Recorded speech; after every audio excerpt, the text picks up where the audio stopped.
Okay student, last time तक हमने measure of central tendency start की थी, जिसमें हमने पढ़ा था कि जो हमारे पास टाइप्स ऑफ एवरेज हैं वो 5 होती हैं: arithmetic mean, geometric mean, harmonic mean, median and mode. Last lecture में हमने अर्थमेटिक मीन पढ़ा था और उससे हमने जो एवरेज है वो फाइंड आउट। अब हमने जो हमारा वीक 4 है, लेक्चर 7 और 8, इसमें हमारे जो बेसिक ऑब्जेक्टिव्स हैं वो हमारे पास हैं। सबसे पहला काम हमने करना है कि हमने ज्योमेट्रिक मीन पढ़नी है कि क्या होता है ज्योमेट्रिक मीन। उसके बाद हमने geometric mean for ungroup data पढ़ना है। नेक्स्टली हमने geometric mean for group data करना है और सिमिलरली हमने एप्लीकेशन ऑफ ज्योमेट्रिक मीन पढ़नी है कि ज्योमेट्रिक मीन जो है वो कहाँ पे अप्लीकेबल होता है। उसके बाद हमने हार्मोनिक मीन करना है और इसी तरह harmonic mean for group data और harmonic mean for ungroup data. Next हमने एप्लीकेशन ऑफ हार्मोनिक मीन पढ़ना है और लास्टली हमने रिलेशन बिटवीन ज्योमेट्रिक, अर्थमेटिक और हार्मोनिक पढ़ना है। ठीक है, तो मेन ऑब्जेक्टिव क्या है, हमने ज्योमेट्रिक मीन और हार्मोनिक मीन पढ़ना है कि हमारे पास geometric mean for ungroup data भी करना है और geometric mean for group data. इसी तरह harmonic mean for ungroup data और harmonic mean of group data. ठीक है, तो सबसे पहले हम चलते हैं जी ज्योमेट्रिक मीन की तरफ। ज्योमेट्रिक मीन जो है basically second types of measure of central tendency है। Geometric mean is a mean or average which indicates central tendency, which indicate central tendency or typical value of set of number using product of their values। कि हम क्या करते हैं इसमें product of the value use करते हैं। ठीक है, जबकि अर्थमेटिक मीन में हमने क्या यूज किया था, सम यूज किया था। अर्थमेटिक मीन में हमने सम यूज किया था, जबकि ज्योमेट्रिक में हम क्या करेंगे, प्रोडक्ट यूज करेंगे। और ज्योमेट्रिक मीन कैसे डिफाइन है, the geometric mean is define as nth root of product of the number. ठीक है, product of the n numbers का हम क्या कर लेंगे, nth रूट ले लेंगे। ठीक है, प्रोडक्ट ऑफ रूट का हम क्या ले लेंगे, प्रोडक्ट ऑफ द वैल्यूज का हम nth रूट ले लेंगे। Geometric mean is a types of average usually किसके लिए यूज होती है, यूजली ग्रोथ रेट के लिए। ठीक है, जब हमारे पास कहीं पे ग्रोथ रेट आ रहा होगा, अगर हमें उसका एवरेज फाइंड आउट करनी है तो उसके लिए लाइक पॉपुलेशन का जब हमारे पास ग्रोथ रेट होगा तो तब हम क्या करेंगे, तब हम ज्योमेट्रिक। और इसी तरह इंटरेस्ट होगा, इंटरेस्ट रेट्स अगर होंगे तो तब हम क्या करेंगे, तब भी हम ज्योमेट्रिक मीन यूज करेंगे।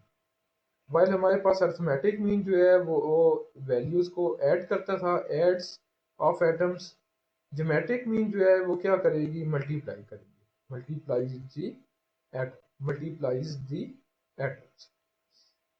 आल्सो एक और चीज़ याद रखनी है कि ज्योमेट्रिक मीन जो है वो सिर्फ हम पॉजिटिव नंबर्स का फाइंड आउट कर सकते हैं, सिर्फ हम पॉजिटिव वैल्यूज का फाइंड आउट कर सकते हैं। अगर वैल्यू सारी वैल्यू पॉजिटिव होंगी तो तब हमारे पास क्या होगा, ज्योमेट्रिक मीन हम फाइंड आउट कर सकते हैं। अदरवाइज हम ज्योमेट्रिक मीन नहीं फाइंड। अगर एक वैल्यू भी नेगेटिव हो जाए और ज़ीरो हो जाए, एक वैल्यू भी अगर नेगेटिव या ज़ीरो हो जाए तो हम ज्योमेट्रिक मीन जो है वो फाइंड आउट नहीं कर सकते। ठीक है, ज्योमेट्रिक मीन हम फाइंड आउट नहीं कर सकते। ठीक है, और ये इसी का ड्रॉबैक।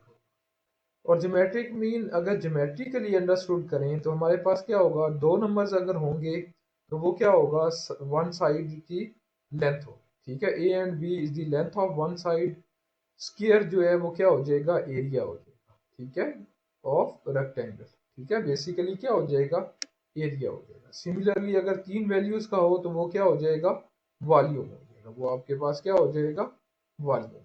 ठीक है, अच्छा जी, तो ज्योमेट्रिक मीन क्या होता है, ज्योमेट्रिक मीन बेसिकली आपके पास एक type of measure of central tendency है।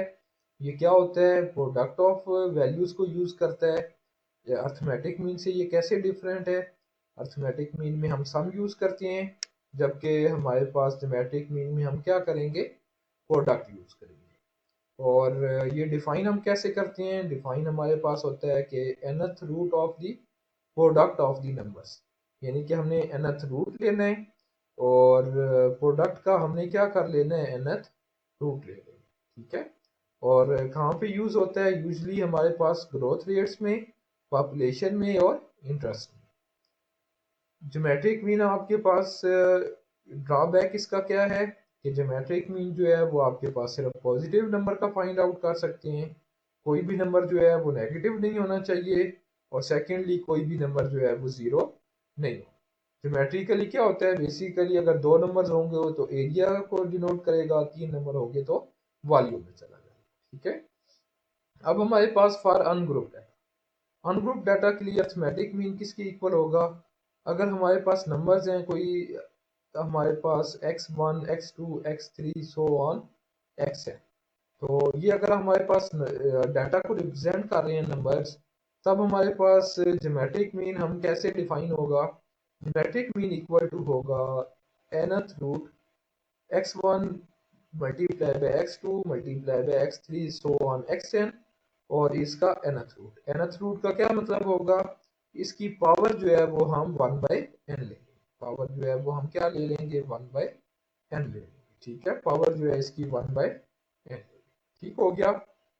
तो ये आपके पास क्या हो जाएगा, ज्योमेट्रिक, ज्योमेट्रिक मीन क्या होता है, nth root of the values. अब इसी से रिलेटेड हम एक एग्जांपल सॉल्व करते हैं जी। एग्जांपल है जी आपके पास, find the geometric mean of the numbers, कुछ नंबर्स दिए हुए हैं, उनका हमने क्या करना है, ज्योमेट्रिक मीन फाइंड आउट करना है। नंबर्स आपको दिए हुए हैं 18 21 26 35 40, ये आपके पास 5 नंबर ऑफ वैल्यूज कितनी है, 5।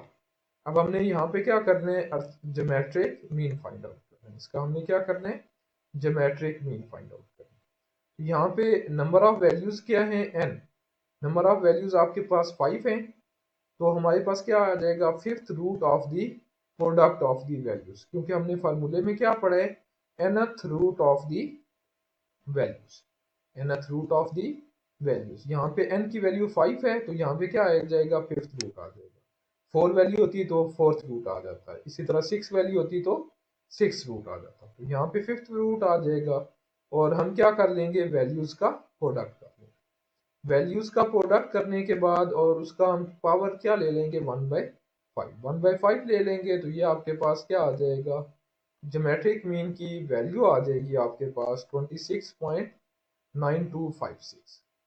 अब यहाँ पे हमारे पास प्रॉब्लम ये है कि ये जो हमारे पास फार्मूला है, जब हमारे पास वैल्यूज जो हैं, नंबर ऑफ डाटा में वैल्यूज जो हैं वो ज़्यादा हो जाएंगी, तो तब हमारे पास हायर वैल्यूज का जो स्क्वायर रूट है वो, या रूट है वो फाइंड आउट करना डिफिकल्ट हो, ठीक है। इसमें नोट है कि in practical it is difficult to extract root of higher values, कि हायर वैल्यू जब होगी तो हायर रूट जो है वो फाइंड आउट करना जो है वो डिफिकल्ट होगा।